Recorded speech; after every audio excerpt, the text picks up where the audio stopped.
Seguindo aqui no texto de Eurialo, que ele vai tratar sobre Nietzsche, vou tentar ser preciso aqui na leitura, apesar de toda a confusão por causa da própria letra, E para não ficar ridículo, eu vou ter que pausar aqui à medida que eu for avançando, porque pode ser que eu me engasgue aqui por conta da letra, beleza? E eu anotei assim: nesse trabalho sobre Nietzsche e o nascimento da filosofia, o filósofo mineiro e cataguasense relembra as investigações do filósofo alemão. Evidentemente, à medida que seus textos transcorrem,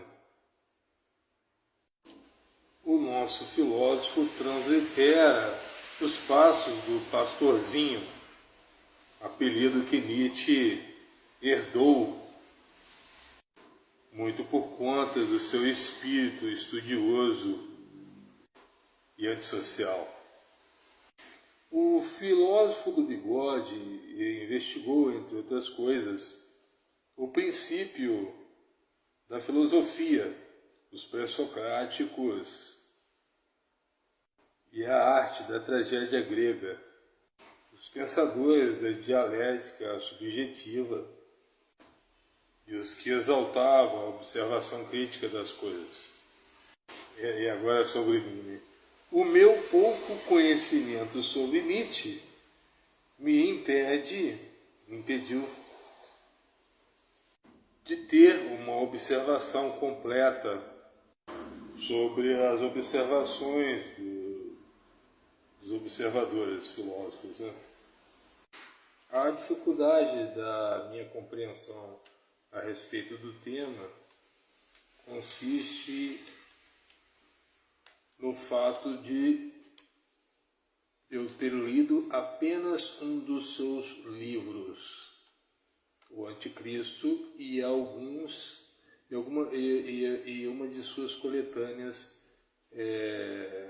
sobre seus aforismos, que acabou limitando as minhas possíveis reflexões a respeito do tema e das observações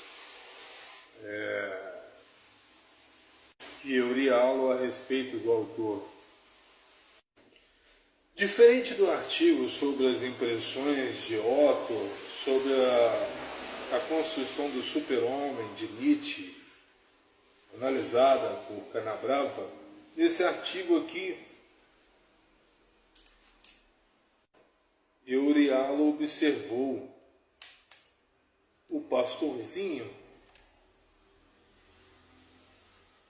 Nietzsche e suas convicções sobre o princípio da filosofia.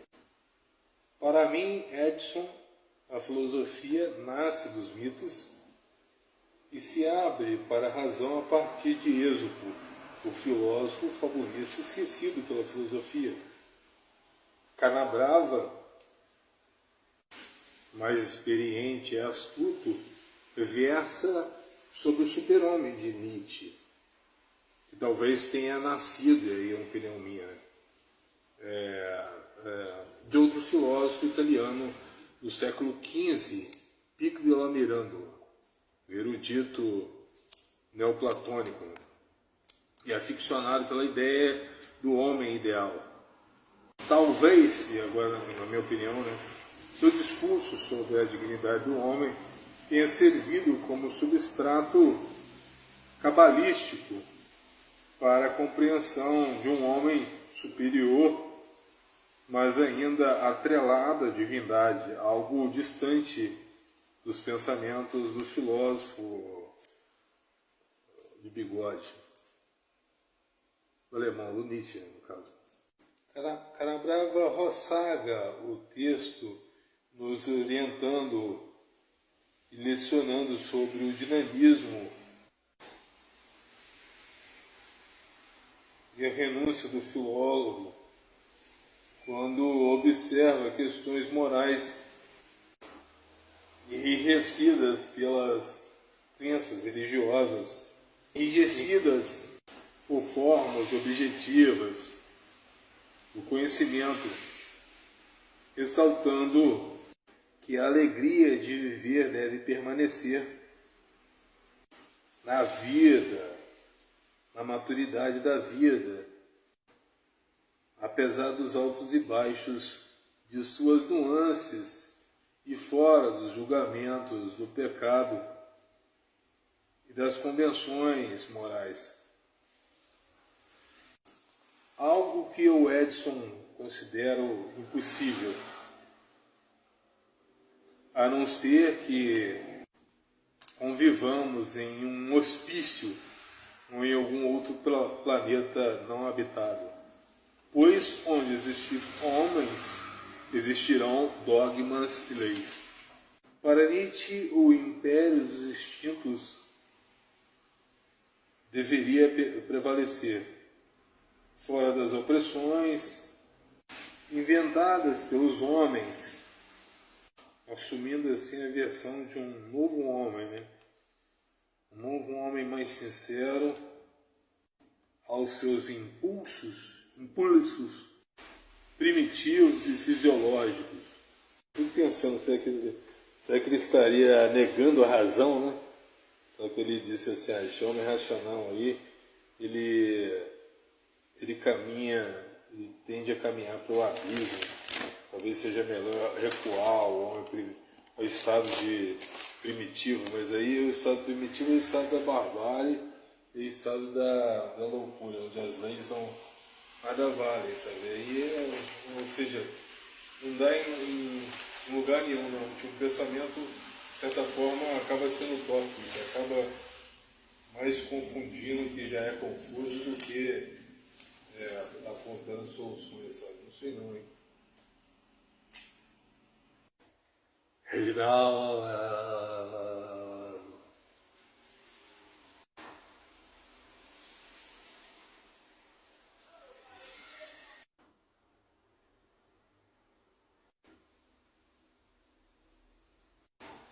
Acho que vocês devem seguir o caminho da filosofia, tá certo? O caminho mais justo é o caminho da filosofia, tá certo? Haver um pouco de mão essas ideologias macabras de esquerda, essas ideologias nietzschianas, tá certo? E uma sabedoria cada vez mais ampliada, tá certo? Mais baseada nos princípios do cristianismo e menos no comunismo, tá certo?